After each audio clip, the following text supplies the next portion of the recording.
Hola a todos y bienvenidos un día más a mi canal.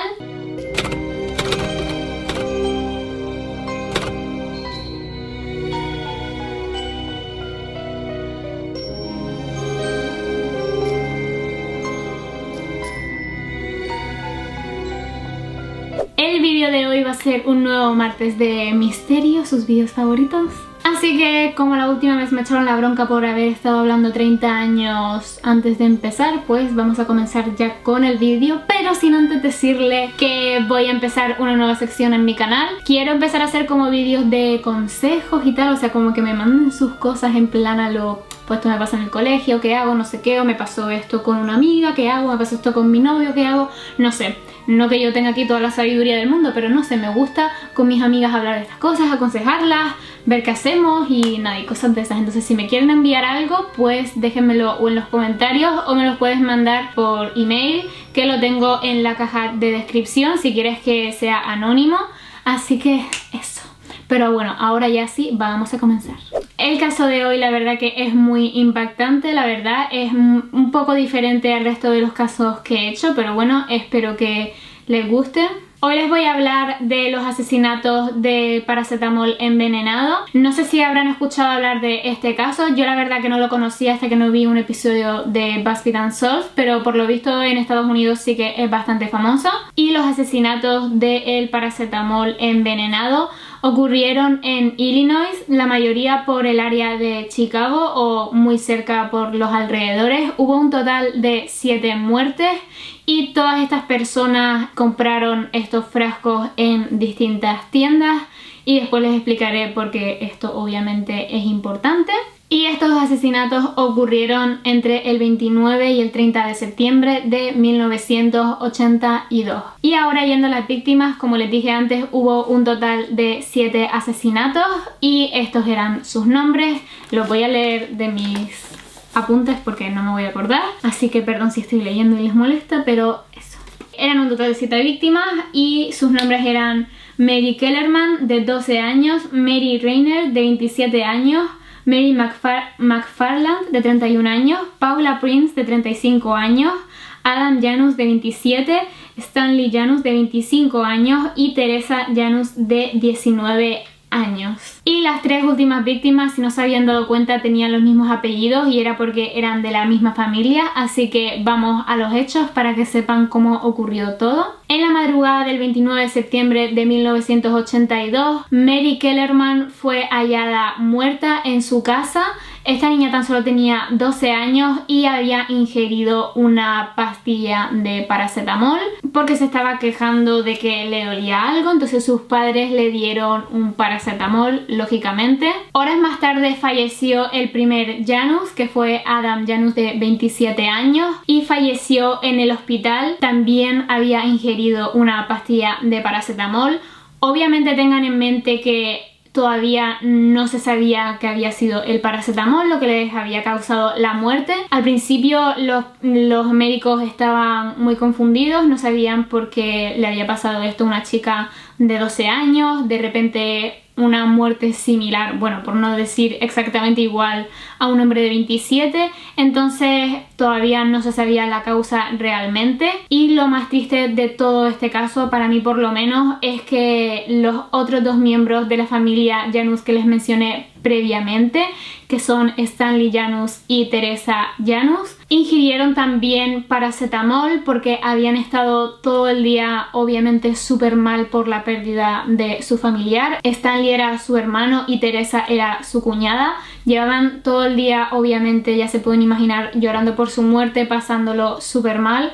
Y después de todo el día pues se tomaron un paracetamol, asumo que sería porque no sé, les dolería la cabeza, de todo el estrés de ese día, y estos también fallecieron por la misma causa. Y Mary McFarland, Paula Prince y Mary Rayner fallecieron de manera similar al día siguiente, también por el paracetamol. Obviamente, como les he dicho, la policía ni los médicos habían atado cabos todavía, pero les parecía muy extraño que en esta misma área ocurrieran estas muertes que tan extrañas, pero a la vez que eran como muchas de repente. Y entonces se dieron cuenta de que había un denominador común entre todo esto, y es que todos habían consumido algún tipo de medicamento que contenía paracetamol. Cuando se dieron cuenta de esto, empezaron a examinar muestras de paracetamol que estaban en el frasco de cada víctima y se dieron cuenta de que alguien había depositado cianuro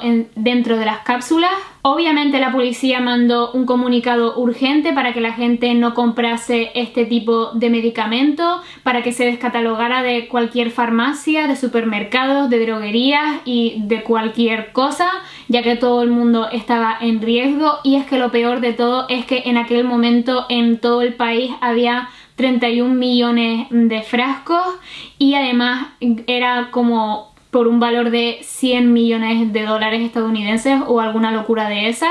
O sea que de verdad fue algo obviamente que afectó a toda una nación, un medicamento tan común que todo el mundo se toma paracetamol. Lo que fue más extraño de todo era que los frascos de cada víctima provenían de tiendas diferentes, que además esas tiendas tenían como almacenes diferentes, de diferentes compañías, diferentes distribuidoras. Entonces era totalmente imposible que esto hubiese ocurrido mientras se producían dichas pastillas. Y al final la policía concluyó que lo más probable es que alguien hubiera ido a estas tiendas donde se compraron estos frascos, las comprara y después fuera a su casa, le depositara cianuro a las cápsulas y después volviera a las tiendas para dejar esos frascos, todas esas tiendas diferentes donde al final se compraron. Y además esto ocurriría probablemente el día antes de la primera muerte, porque obviamente después ahí sería cuando la comprarían, se la tomarían y daría tiempo a pues todo lo que ocurrió después. Como ya les he dicho, la policía ordenó a todos los farmacéuticos y bueno, a toda la nación en general que nadie comprara por favor ningún medicamento con paracetamol. Y ahora esto no estoy muy segura porque no pude encontrar la información exacta, así que lo siento si me equivoco, pero se examinaron todos los frascos de paracetamol.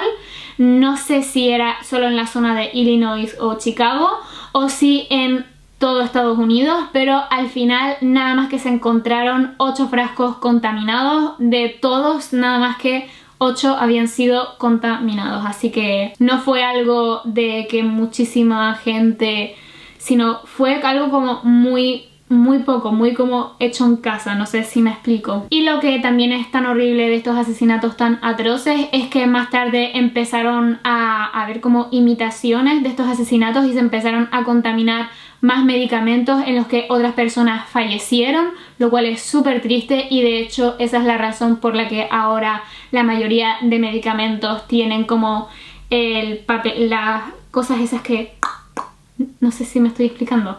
Las cosas como el envoltorio ese no están como en frascos en sí porque entonces alguien puede alterar pues el contenido de las cápsulas y nadie se daría cuenta. Sin embargo ahora es imposible porque está dentro de las tabletas esas con película y no podría sacarla obviamente sin que el papelito estuviera roto. Otra cosa que se me olvidó mencionar es que encima los frascos estos no tenían ninguna huella ni nada de nada, no tenían ninguna muestra física que pudieran llevar a alguna persona en concreto. Obviamente esto ocurrió en 1982, así que se pueden imaginar que la tecnología no estaba tan avanzada y no muchos sitios tenían cámaras de seguridad, por lo tanto no se pudo grabar a ninguna persona.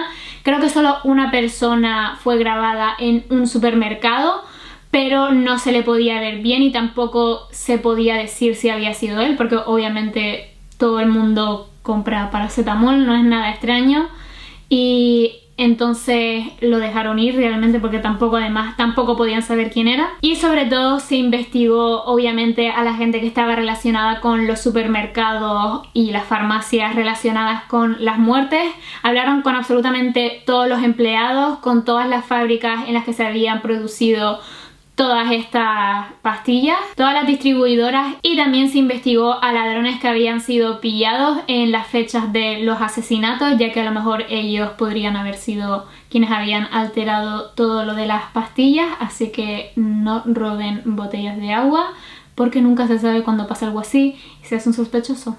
Y bueno, eso es todo lo que ocurrió. La verdad que, bueno, como les he dicho, me parece increíble. O sea, verdaderamente es que se detuvo todo lo del paracetamol. Como les he dicho, imagínense que eso ocurre y que sabes que hay 31 millones de frascos por ahí sueltos y no sabes cuáles están contaminados, cuáles no. La verdad que tuvo que ser un horror, pero bueno, afortunadamente dentro de lo que cabe tan solo eran 5 frascos los que realmente mataron a gente, porque el frasco de los Janus fue el que asesinó a los 3 desgraciadamente, y los otros 3 que sobraron nunca nadie los llegó a comprar. Y ahora vamos a pasar a los sospechosos. La verdad que hay varios sospechosos, pero ninguno me concuerda lo suficiente como estos 2 que les voy a mencionar, así que solo voy a hablar de estos y me voy a explayar bien con cada uno.